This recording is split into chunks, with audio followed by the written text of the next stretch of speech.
Hello everyone, आज हम लोग शुरू करने वाले हैं मॉलिक्यूलर बेसिस ऑफ इनहेरिटेंस। इस पूरे चैप्टर को हम डेप्थ में समझेंगे और साथ में हम एनसीईआरटी के पॉइंटर के साथ समझेंगे। तो इस पूरे वीडियो को अच्छी तरीके से देखना। एक एक चीजें यहाँ पर आपको डिस्कस की जाएगी, चाहे वो रेप्लिकेशन हो, डीएनए हो, आरएनए हो, जीन हो, सारी चीजें इस एक वीडियो में आपको मिलेगी। तो बने रहो आखिरी तक और जाने से पहले द टोटल एनसीईआरटी को सब्सक्राइब करके जरूर जाना। तो शुरू करते हैं। डीऑक्सी राइबो न्यूक्लिक एसिड यानी कि डीएनए लाइफ का मास्टर मॉलिक्यूल होता है। ये सभी लिविंग ऑर्गेनिज्म में जेनेटिक इंस्ट्रक्शन स्टोर करता है।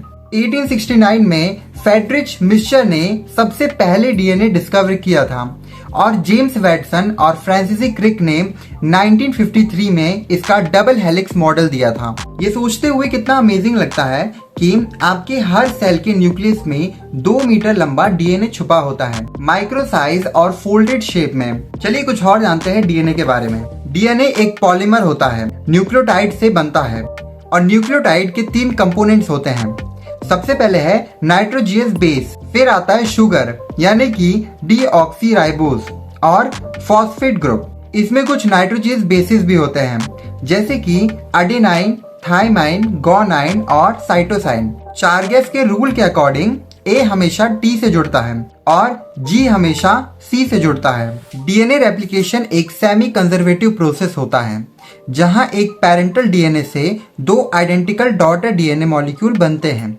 इसका प्रूफ दिया था मेसेल्सन एंड स्टाहिल के एक्सपेरिमेंट से using E coli and N15 isotope. और आपको याद रखना है कि डीएनए रेप्लिकेशन में कुछ की एंजाइम रोल प्ले करते हैं जैसे कि हेलिकेज, पॉलीमराइज और लाइगेज। और याद रखिए जो रेप्लिकेशन फॉर्क है वो भी बहुत इंपॉर्टेंट है। आरएनए भी न्यूक्लिक एसिड होता है पर ये सिंगल स्ट्रैंडेड होता है। आरएनए की कुछ मेन टाइप्स हैं एमआरएनए यानी कि मैसेंजर आरएनए, टीआरएनए यानी कि ट्रांसफर आरएनए और आरआरएनए यानी कि ribosomal RNA. RNA sugar ribose होती है और यहाँ पर थाइमाइन की जगह यूरेसिल होता है। डीएनए को हम मास्टर एंजाइम बोल सकते हैं पर जो आरएनए होता है वो एक हार्ड वर्किंग फोटोकॉपी होता है। ये प्रोटीन सिंथेसाइज करने में डायरेक्टली हेल्प करता है। ट्रांसक्रिप्शन एक प्रोसेस होती है जिसमें डीएनए का एक सेगमेंट एमआरएनए में कन्वर्ट हो जाता है। ये प्रोसेस न्यूक्लियस में होती है और सिर्फ एक डीएनए स्ट्रैंड यानी कि टेम्पलेट स्ट्रैंड का यूज होता है। आरएनए पॉलीमराइज एंजाइम ये ट्रांसक्रिप्शन के लिए जरूरी होता है और प्रमोटर एंड ट्रांसमीटर ये सीक्वेंस कंट्रोल करते हैं ट्रांसक्रिप्शन के स्टार्ट और एंड को। ये एक बहुत ही स्पेसिफिक प्रोसेस होता है जहां पर जीन का एक कोड मैसेंजर आरएनए बनाता है जो बाद में चल के प्रोटीन बनाने में यूज होता है। जेनेटिक कोड ट्रिपल कोड होता है यानी कि 3 नाइट्रोजियस बेसिस मिलकर एक अमीनो एसिड को कोड करते हैं। टोटल 64 कोडॉन्स होते हैं जिसमें से कुछ स्टार्ट कोडॉन्स होते हैं यानी कि AUG और कुछ स्टॉप कोडॉन्स होते हैं यानी कि UAA, UAG और UGA। ट्रांसलेशन साइटोप्लाज्म में राइबोसोम के अंदर होता है। टीआरएनए का एंटीकोडॉन एमआरएनए के कोड से बाइंड होता है, अमीनो एसिड अटैच करता है। ट्रांसलेशन एक रियल टाइम फैक्ट्री जैसा काम करता है। इसमें अमीनो एसिड को जोड़ जोड़कर एक प्रोटीन की चेन बनाई जाती है और इसी प्रोटीन की चेन से हमारी बॉडी फंक्शंस को परफॉर्म कर पाती है। जीन एक्सप्रेशन का मतलब है एक जीन से प्रोटीन बनने का प्रोसेस। ये प्रोसेस रेगुलेट होती है ताकि अननेसेसरी प्रोटीन ना बने।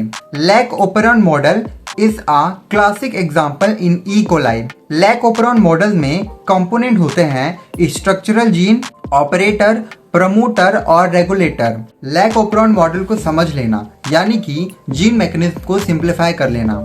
और जब आप लैक ओपेरॉन मॉडल समझ लेंगे तब आपको पता चलेगा कि सेल को कैसे पता चलता है कि कब प्रोटीन बनाना है और कब नहीं बनाना है। ह्यूमन जीनोम प्रोजेक्ट 1990 में स्टार्ट हुआ था और 2003 में कंप्लीट हुआ। इसका एम था ह्यूमन डीएनए के सारे जीन को मैपिंग करना। HGP के under 3.3 billion base pair decode किए गए। इस प्रोजेक्ट का फायदा यह हुआ कि जेनेटिक डिसीज, जीन थेरेपी, इन सारे डिसीज के लिए एक स्पेसिफिक मेडिसिन बनाई गई। अभी तक हम इस वीडियो में ये देख रहे थे कि एक ह्यूमन अपने ही डीएनए को डिकोड कर रहा है, जो कि एक बहुत ही अमेजिंग बात है। डीएनए फिंगरप्रिंटिंग एक टेक्निक है जो किसी भी इंडिविजुअल के यूनिक डीएनए पैटर्न को आइडेंटिफाई करता है। इसका बेस होता है VNTRS यानी कि variable number of tandem repeats. Alec Jeffreys ने इस टेक्निक को डेवलप किया था। इसका यूज होता है फॉरेंसिक्स में, पैटर्निटी टेस्ट में, क्राइम डिटेक्शन में और कंजर्वेशन बायोलॉजी में। तो स्टूडेंट्स, हमने अभी तक ये समझा कि एक ड्रॉप ऑफ ब्लड और एक हेयर स्ट्रैंड, इन सारी चीजों से पता चल सकता है कि क्राइम किसने किया था। तो आज के लिए बस इतना ही।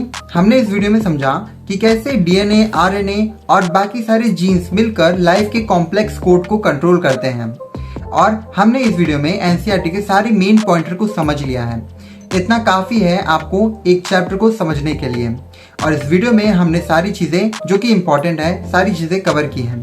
तो आप बेफिक्र होकर इस वीडियो को देखिए और इससे नोट्स बनाइए। मैं मिलता हूं आपसे अगले वीडियो में। और अगर आपको ये वीडियो पसंद आई हो तो द टोटल एनसीईआरटी को सब्सक्राइब करना बिल्कुल मत भूलना।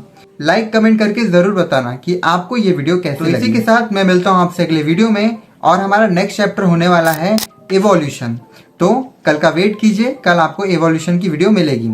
तब तक के लिए द टोटल एनसीईआरटी पे बने रहिए, वीडियोस देखते रहिए और सपोर्ट करते रहिए। मैं आपसे मिलता हूं अगले वीडियो में। तब तक के लिए स्टे ट्यून्ड।